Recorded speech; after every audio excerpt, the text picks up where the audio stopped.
ہمارا نفس کہتا ہے یہ جسم میرا ہے، میری ملکیت ہے، اٹس مائی ڈومین، میری خواہش پوری کرنی ہوگی. جیسے اس نے کہا میں نہیں جانتا کوئی خدا ہے میرے سوا اور میرے اوپر، میں نہیں مانتا. نفس بھی کہتا میں نہیں ماننے کو تیار، کیا حلال ہے کیا حرام ہے، کیا جائز ہے کیا ناجائز، میری خواہش پوری کرو.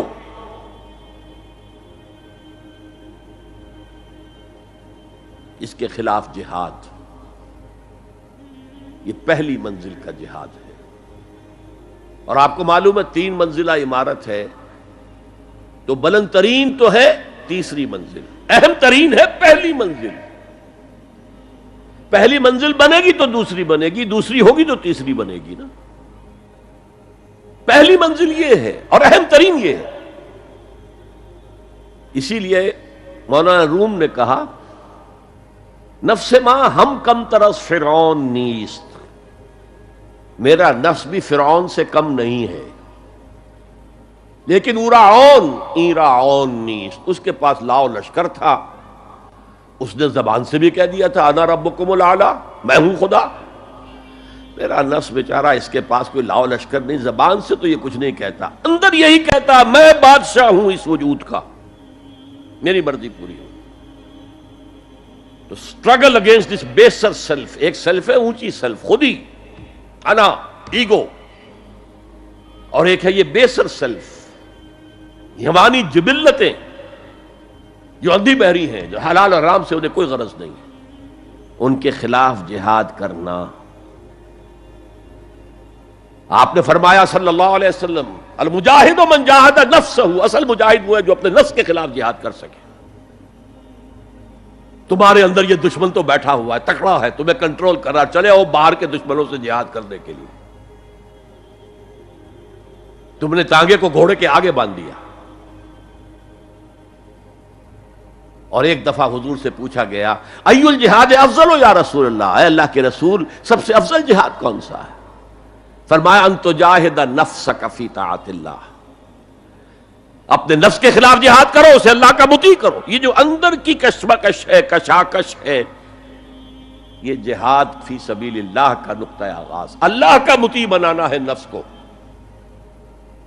اس کے ساتھ 2 سب لیول اور ہیں.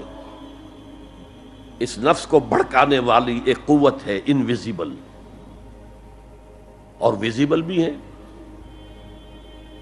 انویزیبل قوت سب سے بڑی ابلیس، شیطان لعین، اور اس کے چیلے چانٹے جنات میں سے. اور ویزیبل میں انسانوں میں جو اس کے ایجنٹ ہیں، جو فحاشی کو کلچر کا نام دے، یہ اس ابلیس کے چیلے ہیں. ان کے خلاف جہاد نہیں کریں گے آپ.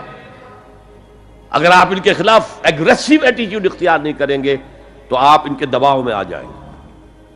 ان الشیطان لکم عدوا فاتخذوہ عدوا، اے لوگو یہ شیطان تمہارا دشمن ہے، اس کو اپنا دشمن سمجھو.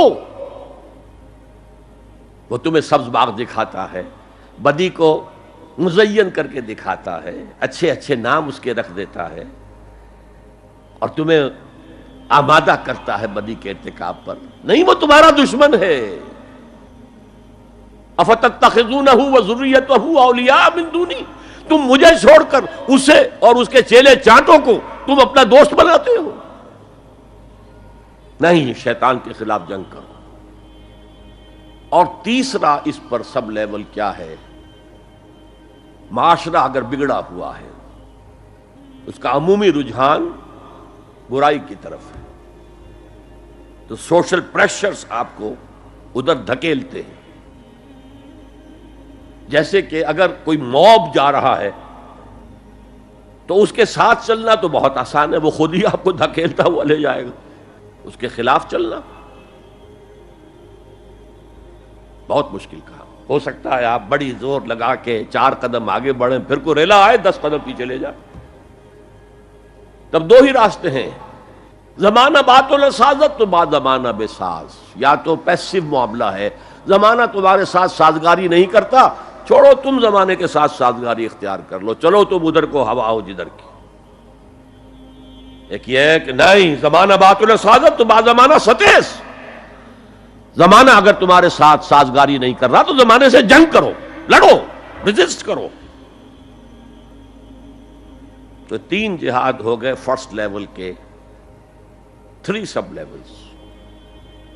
نفس امارہ، اڈ، لیبیڈو، نفس حیوانی کے خلاف جہاد، اس کو بھڑکانے والے، وسوسہ اندازی کرنے والے، اس میں پھونکے مارنے والے، شیطان اور اس کی ذریت مانوی اور ذریت نسلی، جنات اور انسانوں میں جو اس کے ایجنٹ ہیں، ان کے خلاف جہاد، معاشرے کے خلاف ایک اسٹرگل۔ اب یہ 3 جہاد آپ نے کر لیے، اللہ توفیق دے ہم میں سے ہر ایک کو، تو اب یہ جہاد آپ کے جسم سے باہر نکلے گا، خارج میں آئے گا۔ دوسری منزل ہے نظریاتی تصادم۔ اگر آپ نے ایمان کا نظریہ اختیار کیا ہے تو الحاد کا نظریہ رکھنے والے بھی موجود ہیں۔ آپ نے توحید کے نظریے کو اختیار کیا ہے تو مشرکانہ عقائد رکھنے والے بھی موجود ہیں۔ They are bound to resist۔